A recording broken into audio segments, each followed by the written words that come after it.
So hello guys, तुमचं स्वागत आहे आपल्या छोट्याशा ब्लॉगमध्ये. तर आता आम्ही जाणार आहे गणपतीपुळ्याला. तर तुम्हाला गणपतीपुळ्याचा आज छोटासा ब्लॉग म्हणजे मला दाखवतो, जेवढं मी होऊ शकेल तेवढं दाखवतो प्रयत्न करतो. तर गाईस, हा माझ्या आयुष्यातला खूप भारी दिवस आहे. गेल्या वर्षी मी गावाला गेलो होतो, तेव्हा मी प्लॅन केला होता गणपतीपुळ्याला जायचा, पण तो प्लॅन काय कारणास्तव सक्सेसफुल झाला नाही. पण यावेळी म्हणजे मी असं बसलो होतो, मी आणि माझा भाऊ. तर माझा भाऊ बोलला की अरे कुठं जाऊया फिरायला. मी म्हटलं गणपतीपुळ्याला जाऊया. तर तो म्हणला ठीक आहे. मी बोललो ठीक आहे, जायचं तर चला मग जाऊया. असंच आमचा एक प्लॅन ठरला आणि आम्ही निघालो गणपतीपुळ्याला जायला. म्हणजे जे मी गेल्या वर्षी मला जायची इच्छा होती, पण गणपती बाप्पांनी यावेळी पूर्ण केली ती. मी लाईफमध्ये पहिल्यांदा गणपतीपुळ्याला चाललोय. म्हणजे मी रत्नागिरीचा असून कधी आतापर्यंत मी गणपतीपुळ्याला कधी गेलो नाही. गणपतीपुळ्यात एक गोष्ट मात्र खास आहे, ती म्हणजे स्वच्छ समुद्र किनारा, गणपतीचे मंदिर आणि कोकणी संस्कृती.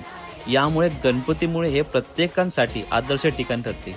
जर तुम्हाला धार्मिक शांततेचा अनुभव, कोकणी पदार्थांचा आनंद घ्यायचा असेल आणि निसर्गाच्या कुशीत विसावायचे असेल, तर गणपतीपुळे तुमच्यासाठी सर्वोत्तम ठिकाण आहे. तुझा मेकअप फोटो चांगले आलेत बोलतो. मी नाही बोललो, हा बोललाय. हा बोलतोय मेकअप शिवाय चांगले आलेत म्हणतो फोटो. गणपतीपुळे हे महाराष्ट्रातील रत्नागिरी जिल्ह्यात असलेले एक सुंदर समुद्रकिनारी गाव आहे, जे आपल्या स्वयंभू गणपती मंदिरासाठी आणि निसर्गरम्य समुद्र किनाऱ्यासाठी प्रसिद्ध आहे. बाप्पाला जाताना मी जास्वंदाचं फूल घेऊन गेलो. मला वाटलं होतं की इथे जास्त गर्दी असेल, दर्शन भेटेल की नाही, पण असं काही झालं नाही. आम्हाला चांगलं दर्शन भेटलं व आम्ही थोड्या वेळ बसलो सुद्धा.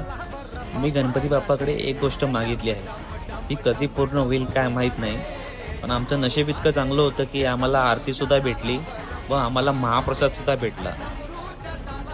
तर मी माझा छोटासा ब्लॉग इथेच संपवतो. ब्लॉग आवडला असेल तर लाईक करा, शेअर करा आणि फॉलो करा.